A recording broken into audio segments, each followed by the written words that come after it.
আসসালামু আলাইকুম। আশা করি সবাই ভালো আছেন। আলহামদুলিল্লাহ আমিও ভালো আছি আপনাদের দোয়ায়।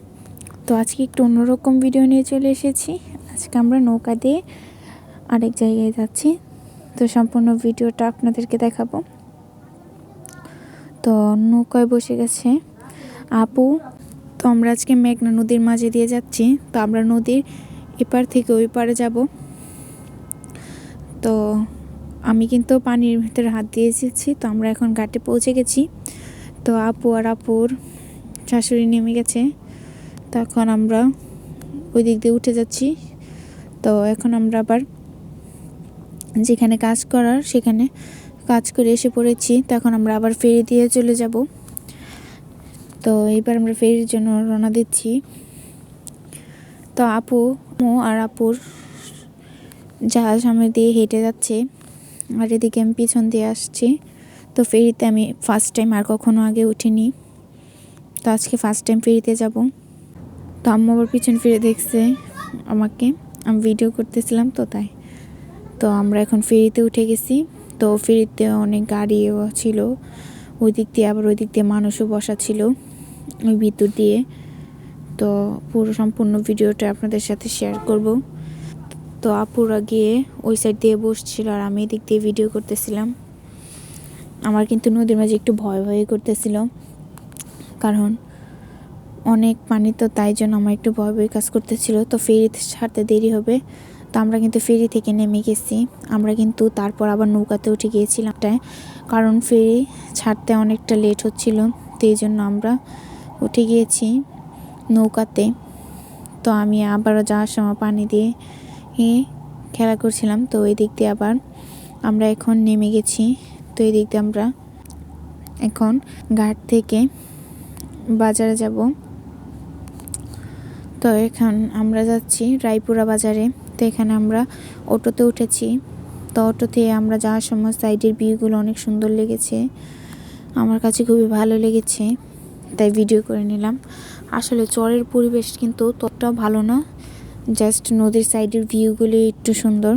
ওদের বাড়িঘরের পরিবেশ কিন্তু তত একটাও ভালো না। কিন্তু আমার আপুদের এদিকে বাসার পরিবেশটা অনেকটাই ভালো, কিন্তু নদীর ওই পাশের পরিবেশটা একদমই খারাপ। ঘুরে এসে যা বুঝলাম আর কি। তো আমরা এখন রায়পুরার বাজারে এসে পড়েছি। এখন ছুটকি আজকে কিছু রান্না দেখাবো আপনাদেরকে। ছুটকি আজকে আপনাদেরকে গরুর মাংস রান্না করে দেখাবে। এখানে তেল গরম করে নিয়ে পেঁয়াজ কুচি দিয়ে দিয়েছে। তো এখন পেঁয়াজ কুচিটা তেলে ভেজে নিচ্ছে, আবার এদিকে একটু ঢং করতেছিল। তো পেঁয়াজটাকে ভালো করে ভেজে নিয়ে তারপর এটাতে মশলাগুলো দিয়ে দিবে। তো এখানে পেঁয়াজ কুচিগুলোতে লবণ দিয়ে দেবে পরিমাণ মতো। তো ও এই দিকটি আবার ভাত রান্না করতেছিল। আজকে 2 চুলায় রান্না করতেছিল একসাথেই। ও এখন বিভিন্ন মশলাগুলো দিয়ে দিবে। এখানে দিয়ে দিয়েছে আদা বাটা আর রসুন বাটা। তো এখন এগুলোকে আবার ভেজে নিবে তেলে কিছুক্ষণের জন্য। তো এই দিক দিয়ে আবার হাইও দিয়ে দিচ্ছিল। তো এখানে অল্প পরিমাণ পানি দিয়ে দিচ্ছিল, কারণ মশলাটাকে কষিয়ে নিতে হবে। তো এখানে ও মশলা দিয়ে দিবে। এখানে দিয়ে দিয়েছে 2 টেবিল চামচ লবণের,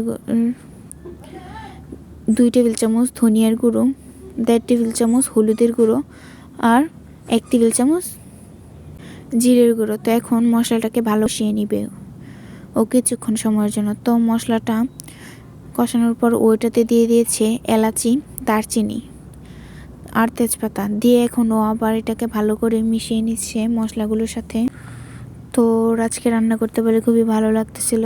তো এখানে মশলাটা কষি হয়ে গেছে, এখন ও এটাতে মাংসগুলো দিয়ে দিচ্ছে। তো এখানে মাংসগুলো দিয়ে ভালো করে মশলাগুলোর সাথে মিশিয়ে নিচ্ছে। তো মশলাগুলোর সাথে মিশানো হয়ে গেলে ও এখন ঢাকনা দিয়ে ঢেকে দেবে। তো ছুটকি কিন্তু আপনাদেরকে কত রেসিপি রান্না করে দেখিয়েছে, কিন্তু আজকে ও গরুর মাংস রান্না করে দেখেছে। তো আজকে এই পর্যন্ত, আল্লাহ হাফেজ।